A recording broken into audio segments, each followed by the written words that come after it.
Good afternoon, everyone. Mark beat up to a little bit of my time, so I'm going to keep mine a little bit more concise. But basically, so we know what moment we are really in this year. I think this election cycle is unlike any other.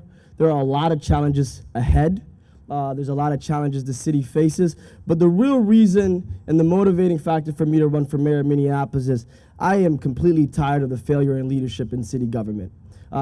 The city really is struggling, and it has to be conceived on a structural level. But more importantly, the people that we continue to elect are individuals that are willing to play quick politics and play rhetoric over and over and over again. The message for my campaign is quite simple.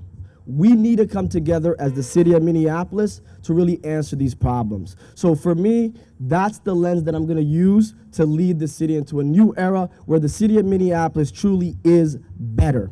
So what does that really mean in the hindsight for public safety and all the other issues that we are currently facing? Homelessness, opioid, education. This really means to me, for one, on public safety, we need to have the citizens validating whatever system we're moving forward. If the process that we got to have a new model of public safety really does not have the full trust and validation of the same communities that started what happened in 2020, then that's going to be dead in water 5-10 years from now. So that's what I'm investing in, and that's why I'm suggesting to do it a citizen assembly. Taking a representative population like there is right now in front of me. I see the city of Minneapolis pretty well represented. I see black folks, I see immigrants, I see white folks, I see LGBT, right? That's what the process for the new public safety system should have and be part of. Now, when we move on, the city also needs public housing. As you all know, privatization is going up. And for some reason, the current administration and the establishment have a vision to privatize public housing out of existence. Under AJ's administration, that's not going to happen. In fact, we're going to stimulate more growth, add more tools to the tool shed so we can actually increase the budget. That means taxing people who can afford to pay.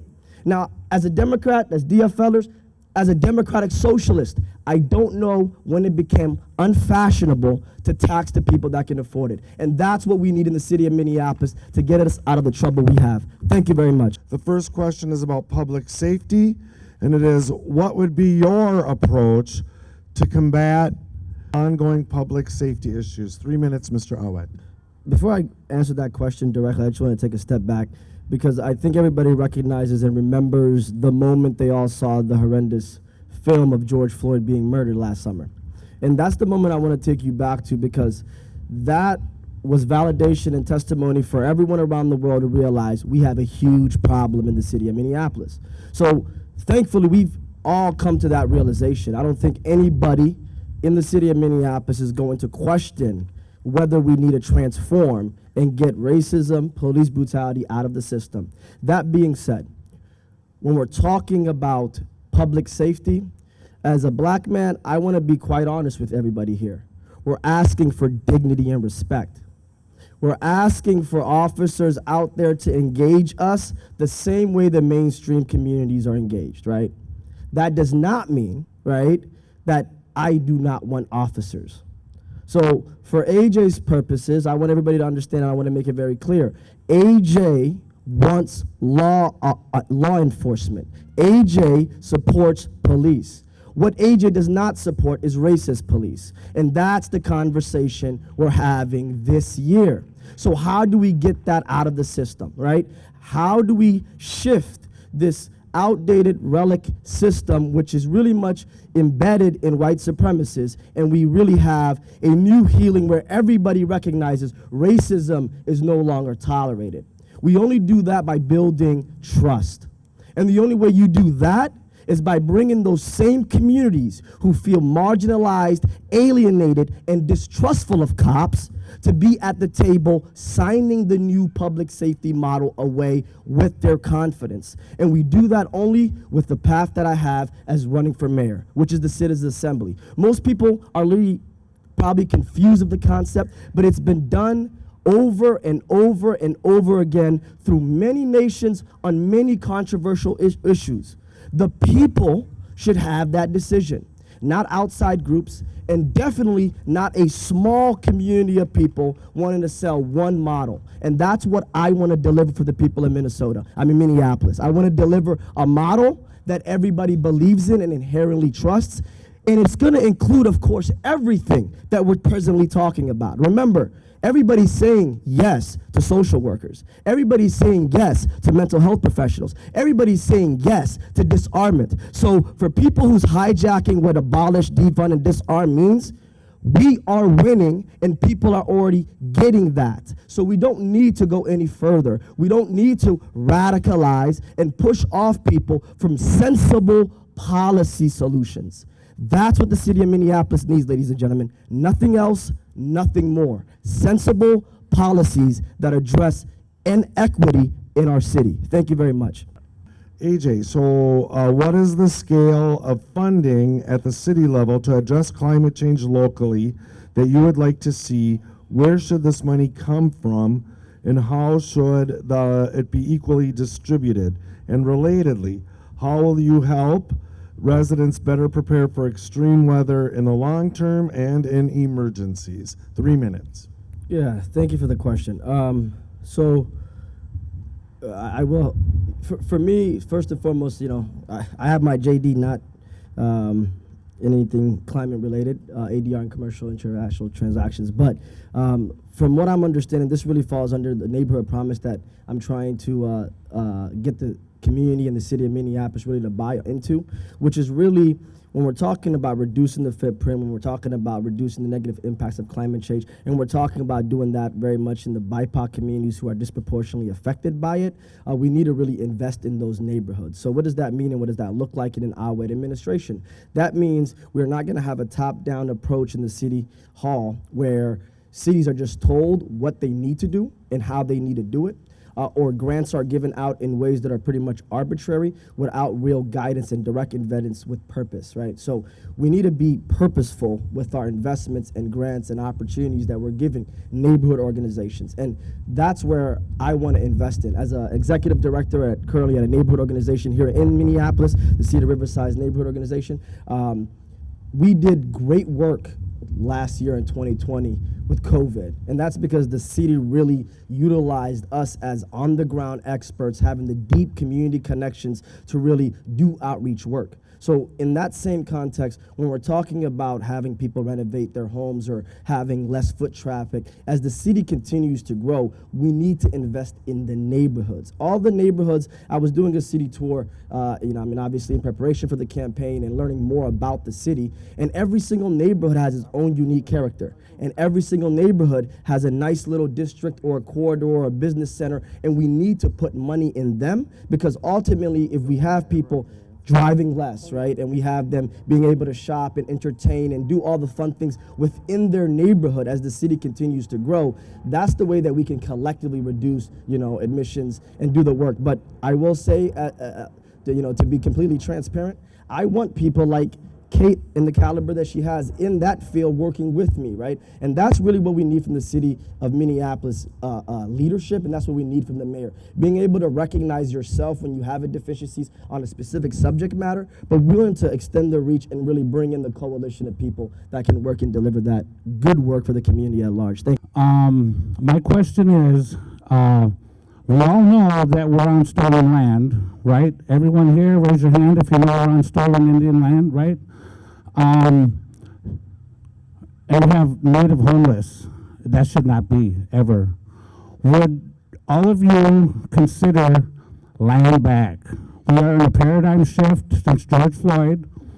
Would you consider giving Powderhorn Park, Theoworth Park, or Minnehaha Park back to the natives so we can eliminate our homeless population and we can create jobs, green jobs, treatment for our homeless? Would you be willing to give land back? That's my question. Miigwech. And so we'll go starting this time with AJ Awad. Your first 2 minutes on the question from the community. Would you consider giving land back to Native people? I mean, a good leader should be always considering new options, especially when there's a need for it. So that's definitely something that should be considered at all times. Specifically, though, with this issue of homelessness, because it really does touch my heart myself. Somebody that grew up in public housing, I did not really have that security when I was young, and I had 11 siblings, so a 2-bedroom is really, really snuffy when you're 11 deep. Oh, so you understand. I mean, and many immigrant communities have that, right? So for me, we have to really start thinking broader and talk about answering the fundamental question, which is why there isn't enough affordable housing, and making sure people have housing as a fundamental human right. And the way we get there, one of the proposals that I have, and you can look on my website, right, is the Housing for All promise, which really talks about not just rent control, right, but a holistic approach. Rent stabilization is one factor, but we need to have incentives, and that means taxing luxury apartments. And luxury apartments, people that are moving in from Seattle, the coast, right, that do have means to afford these luxury apartments. I admittedly is one of those people. So I want to tax myself, because once you have that tax base, then you can turn around to the development world, like this guy here, Mark, and say, we want you to build more affordable housing, and it's going to be capped. We have more negotiation leverage, right? And that's what I think the people of Minneapolis are willing to do. I know neighbors that are willing to pay a little bit more on their rent so they can secure housing for everyone else. And that's the thing that we need to start talking about. How do we grow that pie so we can build more and make sure that people that are well off can pitch in, and we can really be a united city, because we should all take care of each other. Thank you very much. How many of you others know about the East Phillips Indoor Urban Farm right here at the Rift Depot site, where the city plans on adding more pollution here in our community? They're pretty much signing our death sentence. I want to know what you know about it, what you think about it, and I really want an honest answer, because Jacob Fry in the past, before he was mayor, looked me in the face and told me he supported it, and then once he got into office, never gave us the time or day again, and actually vetoed or voted against anything that we try to do. So I want to know how you guys are going to hold yourself accountable to us as a community when you guys are on platforms that we give you to tell us what you want to do for us, and then when you get in office, how are you going to hold yourself accountable to make sure that you follow through with what you guys promised to do? Thank you. Yes, thank you, and a really good question. So I know of the project because I'm executive director at one of the neighborhood organizations. So we follow work like this on a regular basis, and I'm very much supportive of it, to the point where I've actually done some background research to really find out where the tension is, and it really is with Public Works being promised to get a new fancy building. And really, for me, to the question of accountability, if you just go to my website, there's a lot of promises in there, but on the front page on my policy platform is the neighborhood promise. And that's not me saying this is just something that I want to do. I am very committed to having a neighborhood-centric approach to governing the city of Minneapolis. So that means, of course, leading with neighborhood partners like the East Phillips neighborhood, right? And for me, really taking their vision and materializing it into support from the mayor. So I hope that me being so public and so bold with what I plan to do in terms of transparency will give you some confidence that I don't plan on abandoning or playing politics with the issue. And hopefully the fact that I am a member of that organizing body as a neighborhood executive director, that I am firmly committed to the neighborhood. So that's what I would say, and thank you very much.